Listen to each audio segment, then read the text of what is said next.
Hello children, welcome to today's Cultural and Creative Art class. In today's class, our topic is Meaning of Mosaics. Our topic is Meaning of Mosaics. Mosaic is the art of putting together small pieces of materials like stone, tile, glass to produce artwork. These artworks are used for decoration on walls, cardboard, plywood, or floor.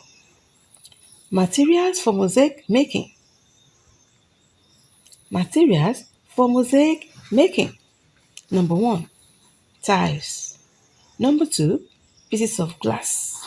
Number 3, cardboard. Number 4, glue or Evo-Stik. Number 5, cutters. Number 6, marble. Number 7, beads or buttons. Number 8, pencil.